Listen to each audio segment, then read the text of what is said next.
that for every rupee spent on capital account, the multiplier effect that you get touches even 3.48, sometimes 4.3. That is the kind of multiplier you get when you spend on capital account. Whereas if you spent on revenue account, for every 1 rupee, you would get only 0.98, less than 2 paise, less than 100 paise, which is 1 rupee. So that is not going to benefit if we just spent money or put money in the hands of the people, promote immediate consumption so that people can go out in the market and buy the essentials. They are important.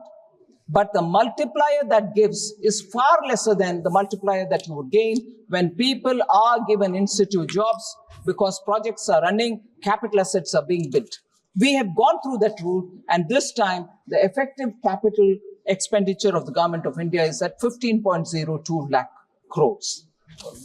What are the expenditure on which this amount is getting spent? Regional connectivity, robust highways, railways, coastal shipping, digital infrastructure, and multimodal logistics are areas in which we are spending this money, and also addressing skill deficit through package of 5 schemes which we've announced in this budget itself. And these have given results. So it's not as if I've spent the money, we don't know what is the outcome. The results are there for everyone to see. Increase in gross fixed capital formation to 30.8% of the GDP in 23-24, compared to an average of 28.9% between 2014-15 and 2018-19, pre-pandemic years. So pre-pandemic years, you had 28.9 gross fixed capital formation, whereas now it's gone up to 30.8%. Also, private investment by non-financial firms, about 3,200 firms, an independent research looked into it and said 11.6% is the growth in private investment by non-financial firms. That itself will explain. I'm talking not about the banks, not talking about the NBFCs, but other firms which are in the private sector. An improvement in the ranking of the World Bank Logistics Performance Index from 54th place where we were in 2014 to 38th place in 2023 to 44th place in 2018 and to 22nd place in 2023, particularly under international shipments category. Ma'am, you probably are aware that in every session of the budget, we have questions on tax devolution to opposition-ruled states, and that they have been reduced, particularly for Kerala, Karnataka, and Himachal Pradesh. Shri K.C. Venugopalji asked about it. I'd like to again, like the way I do in every session, again answer this question. Tax devolution to states is based on the formulation and the recommendation given by the Finance Commission. Within first 45 months of the 15th Finance Commission, the current Finance Commission, the tax devolution to these states is more than the total tax devolved to these states in the entire period of the 14th Finance Commission. Entire period of the 14th Finance Commission, 5 full years, and you can take 45 months of the current Finance Commission, which is just about 4 years and about a couple of months, 3 months. I'm going by state, madam. Karnataka during the 14th Finance Commission, which is like between 2014 and 2019, had 1,35,044 crores devolved to it. And within the 45 months of the current Finance Commission, they've received 1,41,937 crores. Already much more than the entire five-year period of the previous Finance Commission. Himachal Pradesh received 20,830 crores during the 14th Finance Commission's entire period, whereas what they've received in the first 45 months of the current Finance Commission is 32,087 crores. Kerala, 71,713 crores during the earlier Finance Commission during its entire period, whereas in the 15th Finance Commission, which is the current Finance Commission, and in the first 45 months, 75,171 crores. So, no question, madam, on time, much more is what is being devolved to all states, and there is no difference between which state is ruled by which party.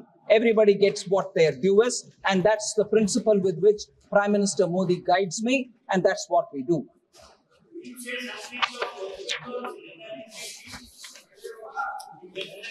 Sir, slow pace of expenditure from the budget 24-25 is another question which N.K. Premchandranji asked. Union budget, the regular one for 24-25 was passed by the newly constituted Lok Sabha post-parliamentary election in August. And I've already explained that subsequently when the monies went to the state and when states got onto the ground to do their expenditure, almost 2 quarters were delayed. So this situation is broadly similar to all other election year. However, the total expenditure up to October 24 was 24.74 lakh crores. October 24. This is 51.3% of BE, which is broadly similar to pace of expenditure in up to October 2023.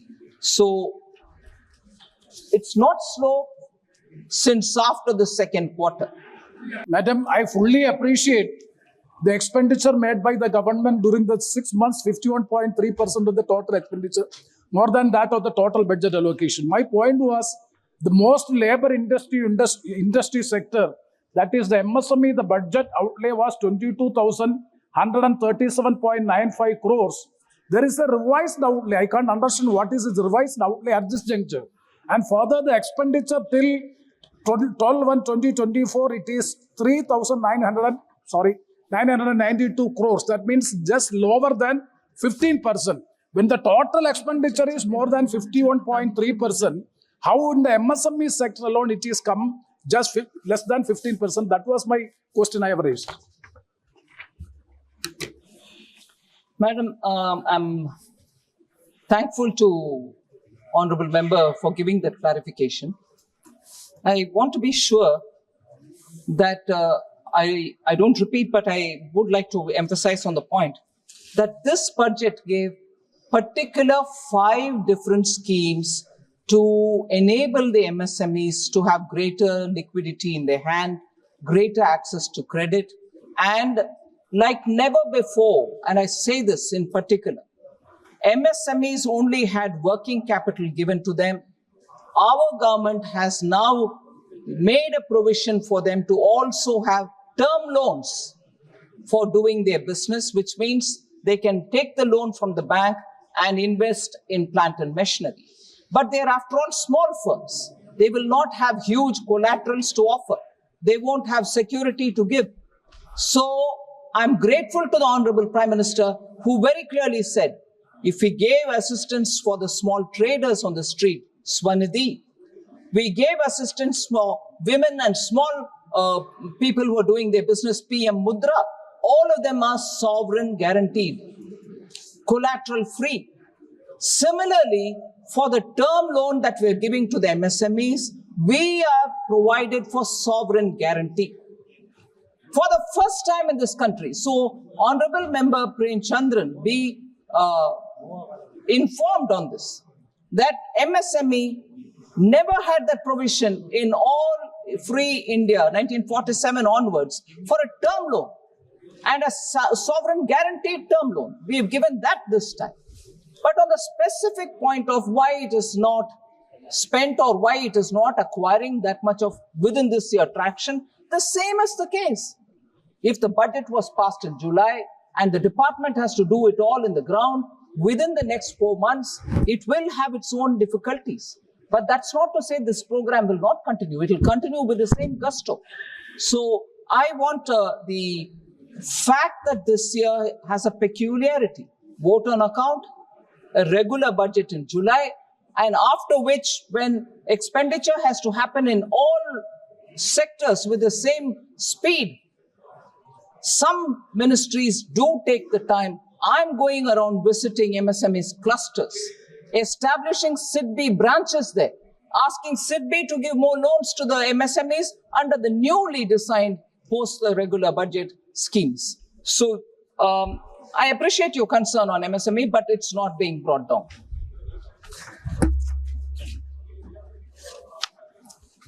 Madam, like always, every session, you're from West Bengal yourself, ma'am.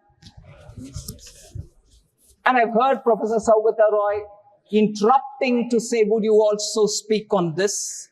I'm speaking now. West Bengal has been deprived of funds from central government under Manrega and PM Awas scheme was raised by Professor Saugata Roy and Miss Sayani Ghosh. I'm not sure if she's here. He's here, but member Sayani Ghosh is not there. But yes, ma'am, I'd like to, through you, put the facts before. Like every year, every other year, the state PMAY Gramin, Awas Yojana Gramin, was being implemented in West Bengal since 2016-17. The government has also released 25,798 crore as central share to the state since 2016-17.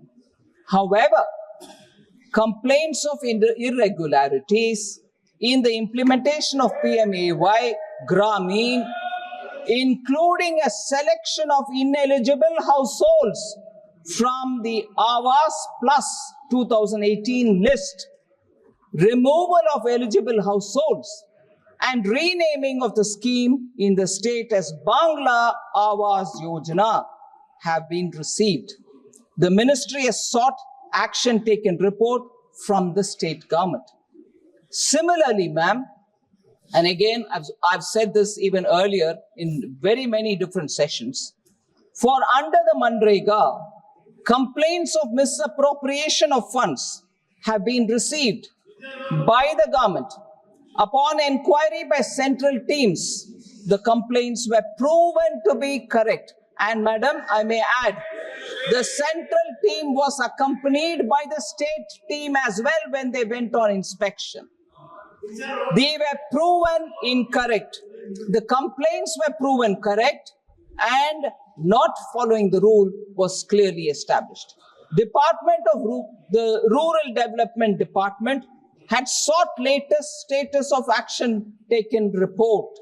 Now, the state government has submitted the ATRs, which are being examined by the Ministry of Rural Development. That's the current position, ma'am, on the question which Professor Saugata Roy has raised.